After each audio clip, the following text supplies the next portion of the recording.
Khomeini زندہ ہے، ہر فکر و نظر میں زندہ ہے، ہر علم کے گھر میں زندہ ہے، زندہ ہے خمینی زندہ ہے، زندہ ہے خمینی زندہ ہے، زندہ ہے خمینی زندہ ہے، زندہ ہے خمینی زندہ ہے۔ اسلام کسے کہتے ہیں یہ روح اللہ نے بتلایا تھا، گفتار نبی کردار علی اپنا کے بھی دکھلایا تھا، شبیر کی طرح دشمن کے آگے جب سر کو اٹھایا تھا، اے ہاتھ منت اللہ نے حق کا رستہ دکھلایا تھا، ایمان کے گھر میں زندہ ہے، ہر فکر و نظر میں زندہ ہے۔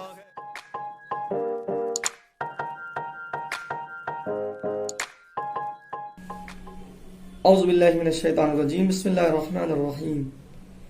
محترم ناظرین، السلام علیکم۔ ناظرین، جیسا کہ آپ کو معلوم ہے کہ ابھی گزشتہ 3 جون کو اس صدی کی ایک عظیم شخصیت کی برسی کا موقع گزرا ہے۔ اس صدی کی اس عظیم شخصیت کو دنیا رہبر کبیر انقلاب امام راحل امام خمینی رضوان اللہ تعالی علیہ کے نام سے جانتی اور پہچانتی ہے۔ یہ عظیم شخصیت کی جو ایک ورسٹائل پرسنالٹی تھی، جو ایک کمپریہنسو پرسنالٹی تھی، جس کے اندر ایک ہی وقت میں کئی سارے خصوصیات جمع تھے، ایسی شخصیت صدیوں میں ایک بار وجود میں آتی ہے۔ چنانچہ امام خمینی رحمۃ اللہ علیہ ایک ہی وقت میں فقیہ اور مجتہد بھی ہیں، نہ صرف فقیہ اور مجتہد بلکہ مرجع تقلید ہیں، مرجع وقت ہیں، ایک ماہر اور کامیاب پولیٹیشین بھی ہیں، ایک زبردست فلاسفر بھی ہیں، ایک واصل عارف بھی ہیں جو خدا تک پہنچ چکے ہوں، ایک اللہ والا انسان اور ساتھ ساتھ ایک اچھے شاعر بھی ہیں۔ ایسی شخصیت آسانی سے ظاہر نہیں ہوتی، ہزاروں سال نرگس اپنی بے نوری پہ روتی ہے، بڑی مشکل سے ہوتا ہے چمن میں دیدہ ور پیدا۔ ایسی شخصیتیں صدیوں میں ایک بار میں وجود میں آتی ہیں، صدیوں میں کہیں ایک بار پیدا ہوتی ہیں۔ تو عزیزوں، آئے دیکھیں اس عظیم شخصیت کا کارنامہ کیا ہے۔ تو ہم یہ دیکھتے ہیں کہ یہ شخصیت وہ ہے کہ جس نے سب سے اہم بات یہ کہ اپنے زمانے کے پولیٹیکل ورلڈ کے جو ایکویشنز تھے ان کو بالکل چینج کر دیا، اور اسی لیے اگر یہ بات کہی جائے تو ہرگز غلط نہ ہوگا، اور اس کا اعتراف اپنے اور غیر سبھی کریں گے کہ امام خمینی رحمۃ اللہ علیہ was the most influential political figure of this century. یقیناً ایسا ہی تھا، وہ شخصیت کہ جس نے پوری صراحت کے ساتھ آواز دی، لا شرقیہ ولا غربیہ، نہ ہم ایسٹ بلاک کی طرف جھکیں گے نہ ویسٹ بلاک کی طرف جھکیں گے۔ اس زمانے میں جو ملک تھے اور دوسرے ممالک تھے وہ انہی میں سے کسی ایک بلاک کی طرف جھکتے تھے، ایک طرف سوویت یونین یا پھر ادھر دوسری طرف ویسٹرن کنٹریز۔ لیکن امام خمینی رحمۃ اللہ علیہ نے اس بات کا صاف اعلان کیا کہ نہ ہم ایسٹ بلاک کی طرف جھکتے ہیں اور نہ ویسٹ بلاک کی طرف جھکتے ہیں، بلکہ ہم جو حکومت اسٹیبلش کرنے جا رہے ہیں وہ جمہوری اسلامی ہے، اسلامک ریپبلک، لا شرقیہ ولا غربیہ بل جمہوریت اسلامیہ۔ اور یہ لا شرقیہ ولا غربیہ شاید اس کی انسپریشن ان کو سورہ مبارکہ نور کی آیت نمبر 35 سے ملی ہو۔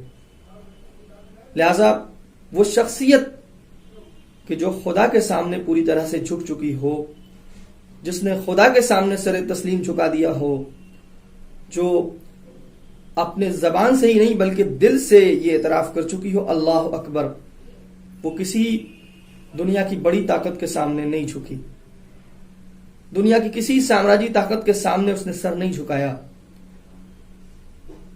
اور ایسا ہی ہونا چاہیے۔ علامہ اقبال رحمۃ اللہ علیہ کیا فرماتے ہیں اس سلسلے میں؟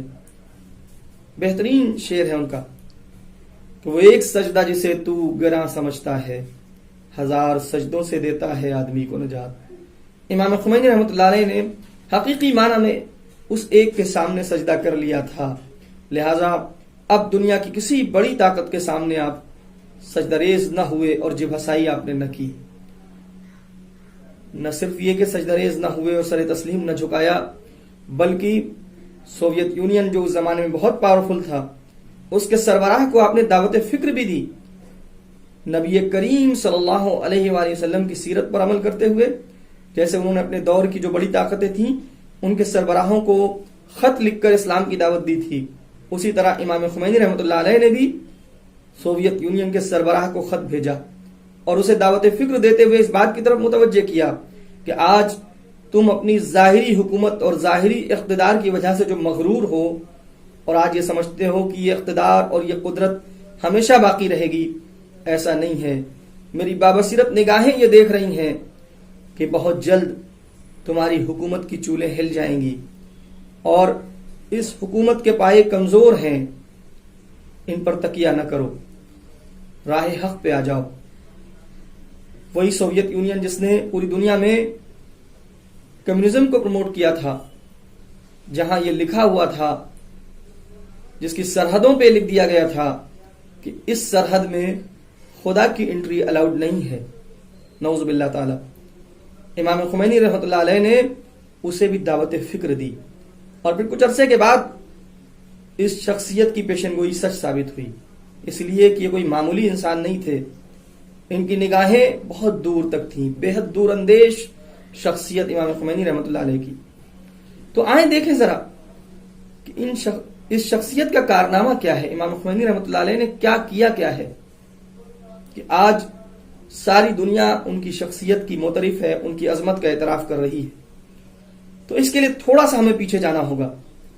جن لوگوں نے ہسٹری پڑھی ہے، خاص طور پہ جو ہمارے اسٹوڈنٹس ہسٹری پڑھتے ہیں، ان کو پتا ہوگا کہ ہسٹری میں ایک دور ہے جسے کہا جاتا ہے میڈیول ایج، قرون وسطیٰ کہتے ہیں اردو میں۔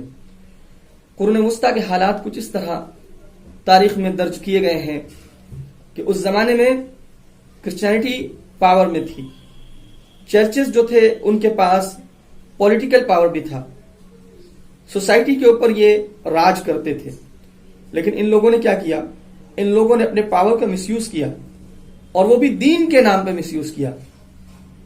اس زمانے میں جس نے بھی کوئی نیا نظریہ دیا جو ان کی مرضی اور ان کے منشا کے خلاف تھا، اس کو انہوں نے سخت سے سخت سزائیں دی۔ چنانچہ کوپرنیک اور گیلیلیو کے واقعات آپ سب کے پیش نظر ہوں گے۔ جب یہ ایکسٹریمزم ادھر سے پیدا ہوا کرسچینٹی میں اور چرچز کی سائڈ سے، تو یاد رہے کہ ہر ایکسٹریمزم کا ریاکشن بھی ایکسٹریمزم ہی ہوتا ہے۔ اب اس کا ریاکشن کچھ یوں ہوا کہ پھر رینیسانس کا ریولیوشن شروع ہوا، اور اس کے نتیجے میں اب جسے دنیا ماڈرن ایج کہتی ہے، ماڈرن ایج میں دنیا داخل ہوئی، اور پھر لبرلزم اور سیکولرزم کا نظریہ سامنے آیا۔ سیکولرزم یعنی ریلیجن اینڈ پولیٹکس کا سیپریشن، دین اور سیاست کی جدائی، دین الگ سیاست الگ۔ اور اس کے بعد سے حالات یہ ہوئے کہ کہا گیا کہ اب چرچز کا کام یہ نہیں ہے اور ریلیجن کا کام یہ نہیں ہے کہ وہ ہمارے پولیٹیکل افیئرز میں انٹرفیئر کرے، پولیٹیکل افیئرز دوسروں کے ہاتھ میں ہوں گے۔ دین کو لمیٹڈ کر دیا گیا، محدود کر دیا گیا ہفتے میں ایک دن کے لیے، اور وہ تھا سنڈے، کہ سنڈے کو لوگ چرچز میں جائیں گے، تھوڑی دیر کے لیے ورشپ کریں گے اور اس کے بعد کام ختم۔ باقی 6 دن ہم جیسے چاہیں گے ویسے اپنی دنیا کو چلائیں گے، ہماری دنیا کا ہمارے دین سے کوئی تعلق نہیں رہے گا۔ اب آپ دیکھیں، اب یہ بات دھیرے دھیرے لوگوں کو سمجھ میں آنے لگی، اور پھر یہ نظریہ نہ صرف ویسٹ میں بلکہ ایسٹ میں بھی پہنچ گیا، اور سیکولرزم دنیا میں پروموٹ کیا گیا اور اس کو ایکسیپٹنس ملی، کیونکہ کہیں نہ کہیں جو ریلیجنس تھے ان میں یہ باتیں موجود تھیں۔ لہذا ایک طرح سے جو ریلیجن کا رول تھا انسان کی سوشل لائف میں، وہ تقریباً ختم کر دیا گیا، اور ریلیجن کو کٹ آف کر دیا گیا انسان کی سوشل لائف سے، مذہب کو الگ کر دیا گیا۔ میں اب یہاں سے عرض کروں آپ کی خدمت میں کہ اس کے بعد دھیرے دھیرے تقریباً سب نے اس بات کو ایڈمٹ کر لیا کہ ہاں، دین صرف اور صرف مکتب و مدرسے اور مسجد اور محراب تک محدود رہے۔ یہاں تک کہ مسلمانوں نے بھی اس بات کو ایکسپٹ کر لیا، جبکہ اسلام کی جو اسپرٹ ہے وہ ہرگز ایسی نہیں ہے۔ اسلام آیا ہے اس لیے تاکہ انسان کو اس کی انڈیویجول لائف اور اس کی سوشل لائف دونوں میں گائیڈ کرے. دونوں میں اس کا ایک اہم رول ہے. لیکن یہ بات ایڈمٹ کر لی گئی کہیں نہ کہیں، اور نتیجہ یہ ہوا کہ سارے ادیان عالم، اور اس میں من جملہ اسلام بھی، اس کے لیے بھی یہی تصور پیدا کر لیا گیا کہ دین کا ہماری سوشل لائف سے، ہماری پولیٹیکل لائف سے کوئی کنیکشن نہیں ہے. اب دیکھیں امام خمینی رضوان اللہ تعالی علیہ کا کارنامہ کیا ہے. انہوں نے آ کر کے اس فکر کو چیلنج کیا، اور پھر آپ نے اس نظریے ولایت فقیہ کو جو اب تک صرف کتابوں کی زینت تھا، اس کو آپ نے سوسائٹی میں لا کے امپلیمنٹ کیا. اس کو آپ نے لا کے عملی جامہ پہنایا، اور عملی جامہ پہنانے کے بعد اس بات کو پروف کیا کہ یہ نظریہ غلط ہے. دین اور سیاست جدا نہیں ہے. ایسا نہیں ہے کہ دین کا سیاست سے کوئی تعلق ہی نہیں ہے، بلکہ یہ نعرہ بلند کیا گیا ایران سے، اور وہاں کی بڑی شخصیتوں نے خوبصورت نعرہ دیا، خوبصورت سلوگن کہ ہماری سیاست عین دیانتداری ہے، عین دیانت ہے، اور ہماری دینداری عین سیاست ہے. نہ ہمارا دین سیاست سے جدا ہے، نہ ہماری سیاست دینداری سے جدا ہے. لہذا آپ دیکھیے دین کے رول کو، ریلیجن کے رول کو انہوں نے ایک بار پھر سے ریوائیو کیا ہے، سوسائٹی کے اندر انٹروڈیوس کرایا ہے دنیا کے سامنے. یہ ہے وہ اہم ترین کارنامہ امام خمینی رحمۃ اللہ علیہ کا. اور اس حوالے سے نہ صرف مسلمان بلکہ تمام دین کے ماننے والوں کو امام خمینی کا احسان مند ہونا چاہیے کہ انہوں نے دین کی اہمیت کو اجاگر کیا دنیا کے سامنے. یہاں پر ایک بات عرض کرتا چلوں، بعض اوقات ایک نظریہ ہمارے یہاں بھی پیش کیا جاتا ہے کہ کیا ہمارا مقصد حکومت کو حاصل کرنا ہونا چاہیے. اب چونکہ ہم اپنے طور پر تو کچھ طے نہیں کر سکتے، ہم تابع ہیں ائمہ طاہرین علیہ السلام کے، ان کی زندگی اور ان کی سیرت کے. لہذا ہمارے سامنے ایک سوال پیدا ہوتا ہے، کیا ائمہ طاہرین علیہ السلام کی زندگی کا مقصد حکومت حاصل کرنا تھا؟ اگر یہ سوال رکھا جائے آپ کے سامنے تو جس طرح سے ہماری ذہن سازی ہوئی ہے، یا جس طرح سے ہم نے دنیا کی سیاست دیکھی ہے، دنیا کی حکومتیں دیکھی ہیں، اس کو نظر میں رکھتے ہوئے تقریباً سب کا جواب ہوگا کہ نہیں، ایسا نہیں ہے. لیکن میں آپ کے جواب سے تھوڑا مختلف نظر رکھتا ہوں. میں کہوں گا نہیں، ائمہ طاہرین علیہ السلام کی زندگی کا مقصد حکومت حاصل کرنا تھا، مگر ہاں ایک فرق کے ساتھ. ان کی زندگی کا مقصد حکومت برائے حکومت نہیں تھا، حکومت برائے پلید سیاست نہیں تھا، بلکہ ان کی زندگی کا مقصد یہ تھا کہ حکومت حاصل کر کے معاشرے کو کمال تک پہنچایا جائے. جو معاشرے کا لائق کمال ہے اس تک اسے پہنچایا جائے. لہذا اگر وہ حکومت حاصل کرنا چاہتے تھے تو حکومت مادیت کے لیے حاصل کرنا نہیں چاہتے تھے، مادی مقاصد کے لیے حکومت نہیں لینا چاہتے تھے اپنے ہاتھ میں. لہذا حکومت برائے مادیت نہیں تھا، حکومت برائے پلید سیاست نہیں، یہ مقصد نہیں تھا. لیکن ہاں حکومت اس لیے مقصد تھا تاکہ معاشرے کو کمال کی منزلوں تک پہنچایا جا سکے. لہذا یہ کہا جا سکتا ہے کہ جیسے آج دنیا کی حکومتیں ہیں اور دنیا کی سیاست ہے کہ جہاں گورنمنٹ فار ایکسپلائٹیشن ہوتی ہے، حکومت ہوتی ہے لوگوں کے حق کو پامال کرنے کے لیے، سیاست کی جاتی ہے لوگوں کے حق کو پامال کرنے کے لیے. یہاں پر ایسا نہیں ہے. یہاں پر مقصد تھا حکومت حاصل کرنا، مقصد تھا لوگوں کو کمال تک پہنچانے کے لیے، گورنمنٹ فار پرفیکشن، تاکہ سوسائٹی اپنے پرفیکشن تک پہنچے، اپنے کمال تک پہنچے. لہذا اس بات پر ہمیشہ توجہ رکھنی چاہیے. آخری بات مجھے ایک دو کہنی ہے.